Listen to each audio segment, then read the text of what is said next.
Жақсының соңынан көп ереді. Пандемия өршіген кезде менің әріптестеріме нұротандықтар көмектескенін өз көзіммен көрдім.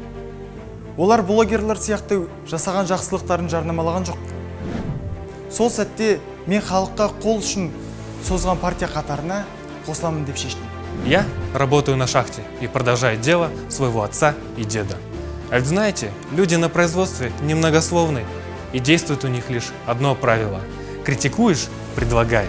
Предлагая – действуй. Думаю, именно это правило должно стать ключевым на наше ближайшее будущее. В 2015 году нас незаконно лишили половины имущества. И лишь благодаря партии Нур-Отан были отменены неверные решения судей.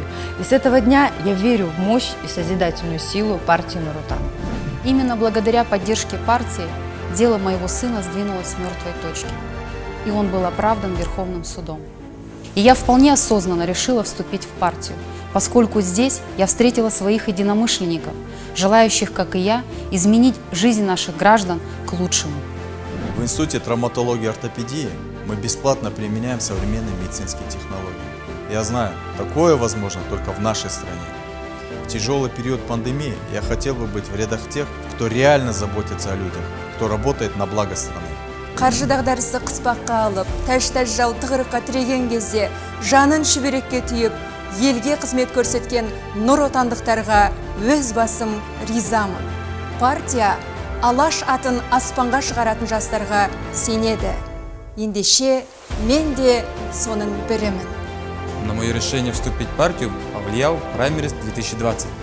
Вступив в партию, я смогу реализовать свои идеи во благо родного края.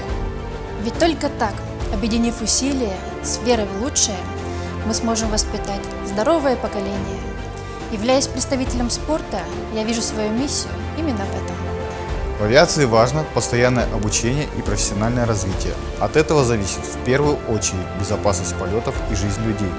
Я, как специалист данной отрасли, поддерживаю программу партии в сфере образования. Готов много, упорно работать в этом направлении. Ендеше, тепсе темір жетін шағымызда ер игілігіне жарар іске, неге жұмға кіріспеске? Аузымен орақ ұратындардың айдауына көнбей, нақты ісімен халық жаңашыр екенін дәлелдеген Нұр-Отанның қатарына қосылам деп шештім.